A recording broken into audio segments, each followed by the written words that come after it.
मध्य प्रदेश में राष्ट्रीय शिक्षा नीति 2020 को लेकर क्रियान्वयन, चुनौतियां और संभावना को लेकर एक दिवसीय कार्यशाला का आयोजन किया गया। कुशाभाऊ ठाकरे कन्वेंशन सेंटर में हुई इस कार्यशाला का शुभारंभ राज्यपाल मंगूभाई पटेल, केंद्रीय शिक्षा मंत्री धर्मेंद्र प्रधान और मुख्यमंत्री डॉक्टर मोहन यादव ने किया। इस मौके पर मुख्यमंत्री डॉक्टर मोहन यादव ने कहा कि प्रधानमंत्री नरेंद्र मोदी के नेतृत्व में शिक्षा के क्षेत्र में नई क्रांति देखने को मिल रही है। संदीपनी स्कूल जैसे विद्यालय कहीं न कहीं छात्रों को एक गुणवत्तापूर्ण शिक्षा प्रदान कर रहे हैं। सौभाग्य की बात है कि मध्य प्रदेश के 2 संदीपनी विद्यालय देश में अव्वल हैं। और माननीय शिक्षा मंत्री ने विस्तार से सारी बातें कही है और इस अवसर पर हमारे माननीय अतुल कोठारी जी और समस्त हमारे माननीय आगंतुक अतिथिगण जो आज कार्यशाला में अपना अपना मार्गदर्शन देंगे, मुझे भी इस बात की प्रसन्नता भी है और ये हमारी सनातन काल की शिक्षा के माध्यम से दुनिया में भारत की पहचान, जब हम अपने वसुदेव कुटुंबकम के उस भाव की तरफ देखते हैं तो अतीत के उस गौरवशाली पृष्ठ में भारत दुनिया में कुलगुरु के नाते से जाना जाता है। और कुलगुरु की जब हम बात कहेंगे तो कुलगुरु का तात्पर्य हम अपने नियंता नहीं, अधिष्ठाता नहीं, हमारे जीवन की अच्छाइयों के साथ जोड़ करके जीवन में अंधेरे से प्रकाश की ओर ले जाने वाले मार्ग के माध्यम से हम गुरु की उस महत्ता को नमन करते हैं। मुझे इस बात की प्रसन्नता है माननीय शिक्षा मंत्री जी, हमारे इसी भाव के आधार पर शिक्षा नीति भी हमने सबसे पहले लागू की और कुलपतियों के नाम बदलकर कुलगुरु करने का भी अभियान हमारे राज्य में प्रारंभ किया है। जब हम अपने उस उदात्त भाव की तरफ ले जाते हैं तो शब्दों की भी अपनी महत्ता है और शब्दों की महत्ता से हम वो सब कुछ जोड़ना चाहते हैं जिसके माध्यम से शिक्षा के आधार पर व्यक्ति के जीवन में बदलाव आएगा। व्यक्ति के जीवन में बदलाव के यद्यपि अतीत के बहुत सारे उदाहरण हमारे सम्मान्य गुरुओं के माध्यम से हर काल में, हर युग में, हर समय जब कभी किसी ने कोई बड़ा परिवर्तन किया है तो उस बड़े परिवर्तन के बदलाव में उसकी शिक्षा, उसके गुरुओं की बड़ी भूमिका है। भगवान राम के जीवन काल में भी हम अगर देखें तो भगवान राम और लक्ष्मण अपने राजमहल में हैं, लेकिन विश्वामित्र अगर आते हैं और विश्वामित्र महाराज दशरथ से अपनी कठिनाइयों में सेना नहीं मांगते, उनको स्वयं को भी नहीं मांगते, वो केवल भगवान राम और लक्ष्मण को मांगते। क्या आपके राजकुमार दे दो, बगल के जंगल में ये भारी उत्पात राक्षस मारी स्वाऊ, ये जो दूसरे का आतंक है उसमें केवल राम और लक्ष्मण। और ऐसे में भी जब महाराज दशरथ कहते कि मैं राम लक्ष्मण को दूं, मुझे बड़े कठिन भाव से देने की हाँ करूंगा तो मैं सेना दे देता हूँ, रथ दे देता हूँ, सारथी दे देता हूँ। उन्होंने कहा कुछ नहीं चाहिए, केवल आपके 2 बालक दे दो। और 2 बालक को जंगल के यथार्थ से परिचय कराते हुए हम अगर इसका विश्लेषण करें, यद्यपि ये धर्म के आधार पर हमारे सभी धर्माचार्य इसको अपने अच्छे ढंग से बात करेंगे, लेकिन कभी कल्पना करें कि विश्वामित्र जी भगवान राम और लक्ष्मण को अगर महल से मांग करके नहीं ले जाते तो हो सकता है रामायण के लिए और बाकी सारी बातों के लिए, लेकिन भगवान राम और लक्ष्मण ने जब अपने महल से कदम बाहर बढ़ाए तो उनके अंदर कॉन्फिडेंस भी आया, उनकी एक विराटता का आधार पर उनका जो दुनिया ने स्वरूप देखा है तो चुनौतियों से युवा मुकाबला भी करते हैं, मार्ग भी निकालते हैं। और उसी के बाद हमने सबने देखा कि वो तो मारी स्वभाव से जंगल को मुक्त कराने ले गए, लेकिन उससे आगे बढ़ते हुए गुरु और आगे लेकर के जनक नंदनी स्वयंवर जहां हो रहा था वहां तक ले गए। और माता सीता के स्वयंवर की घटना हम सब जानते हैं कि उस दौर में जब दुनिया के सारे महारथी आए हुए थे स्वयंवर में, लेकिन उस स्वयंवर के इतने बड़े आयोजन में भी भगवान राम ने धनुष यज्ञ के माध्यम से न केवल अपने बल पराक्रम पुरुषार्थ का परिचय दिया, बल्कि माता सीता का वर्ण करके वो 2 भुज से चतुर्भुज होकर के एक नए रिकॉर्ड की तरफ बढ़े, नए प्रकार से दुनिया ने उनका परिचय पाया। और ये जो उनका कॉन्फिडेंस बढ़ा बात के परवर्ती काल में, वनवास काल में, वो सारी चीजों से तो तब तो वो महाशक्ति रावण से मुकाबला और उस प्रकार का जीवन अलग दिखा। और ये उनका नहीं, यही शिक्षा की महत्ता भगवान कृष्ण के काल में भी देखते हैं। जब कंस को मारने के बाद शिक्षा की महत्ता के बलबूते पर आचार्य सांदीपनि के आश्रम में आते हैं, तो 64 कला 14 विद्या सभी वेद पुराण जिस प्रकार से भगवान का विराट रूप हम महाभारत के उस भीषण युद्ध में देखते हैं, उसमें आचार्य सांदीपनि का तो हमको परिचय होता है कि कोई अपने शिष्य को कहां से कहां ले जाते हैं। और ये उस काल में नहीं, ये आपने सही कहा कि IIT IIM वगैरह, तो मैं मान के चलता कि 2000 साल पहले भी जब विक्रमादित्य अपने शासन के सूत्र संभालते हैं तो चुनौती से तो मुकाबला हो गया, शकों को तो परास्त कर दिया, लेकिन शकों के परास्त करने के बाद सुशासन की बात जब करते हैं तो कहां कहां से नवरत्न जुटाए। कश्मीर से हमारे बीच में कालिदास आए, वराहमिहिर आए, धन्वंतरी आए, जो जुटा करके हमारी राज्य व्यवस्था में विद्वानों का संकलन, विद्वानों को जोड़ करके शासन के माध्यम से समाज में वो सारे परिवर्तन कैसे लाएंगे।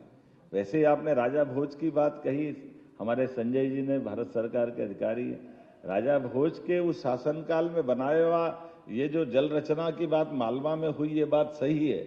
ये राजा भोज का बड़ा तालाब भी हमको उसी काल में ले जाता है, जिसके आधार पर आज भी वो तालाब की रचना की पद्धति वर्तमान में बीटेक वाले विद्यार्थियों के लिए और तकनीकी दृष्टि से भी बड़ी महत्ता है कि तालाब पानी ऐसा भराए कि जो अपने आप में भौगोलिक प्राकृतिक रचना हो और पानी का निस्तारीकरण इतना छोटा सा हो कि लागत कम और पानी ज्यादा स्टोर हो जाए और उसके आधार पर वो तालाब बन जाए। आमतौर पर बड़ा बांध बनाने की परंपरा तो अभी भी मुख्य धारा से बंद करके ही तालाब बनाने की। तो ये प्राचीन गौरवशाली अतीत के उदाहरण भी हमारे सामने है। और इसी आधार पर जब हम अपने शिक्षा नीति की तरफ देखते हैं तो यशस्वी प्रधानमंत्री का और माननीय धर्मेंद्र जी का जोरदार अभिनंदन करें, जिन्होंने शिक्षा नीति 2020 लागू करके उसके दायरे भी खोले और शिक्षा नीति जो हमारी भविष्य की चुनौतियों में अपनी सार्थक भूमिका अदा करे।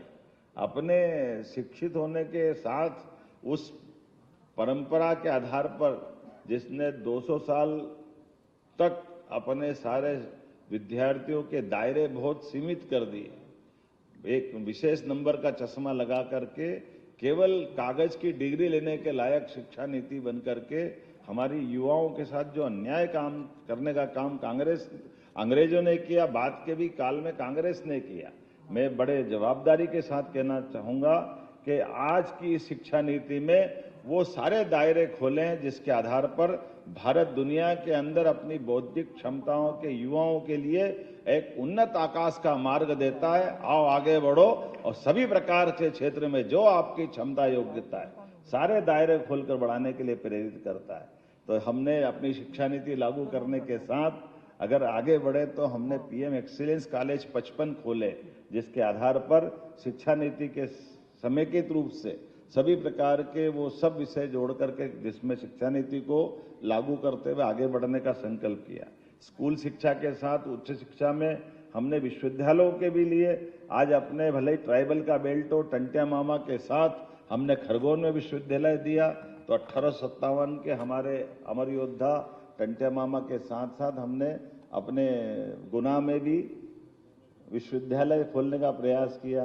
तो रानी अवंतीबाई के नाम पर सागर में, यद्यपि सागर में हरि सिंह गौर जी ने आजादी के पहले एक अपने विश्वविद्यालय की बड़ी सौगात दी थी, लेकिन सेंट्रल यूनिवर्सिटी बन गई। सेंट्रल यूनिवर्सिटी का सिलेबस भी लिमिटेड होता है, स्टेट के बच्चे तकलीफ में थे, ऐसे हमने विश्वविद्यालय भी देने का प्रयास किया। और साथ ही साथ सांदीपनि विद्यालय के माध्यम से पूरे प्रदेश के अंदर सच में इतना अच्छा लगता सुनकर के भी कि सांदीपनि विद्यालय को 2 विद्यालय हमारे जो विश्व के सर्वश्रेष्ठ विद्यालय में से चुने गए, मैं बधाई देना चाहूंगा। 2 सांदीपनि विश्वविद्यालय, एक हमारा इंदौर का और एक रतलाम का, ये दोनों एक एक्सीलेंस स्कूल के रूप में अपनी महत्ता पाते हैं। और जिस प्रकार से हाई स्कूल और हायर सेकेंडरी का पिछले समय में 10th और 5वीं का जो बोर्ड एग्जाम प्रारंभ हुई, जिससे गुणवत्ता भी सुधरी और गुणवत्ता सुधरने के आधार पर हमारा रिजल्ट भी बहुत अच्छा गया।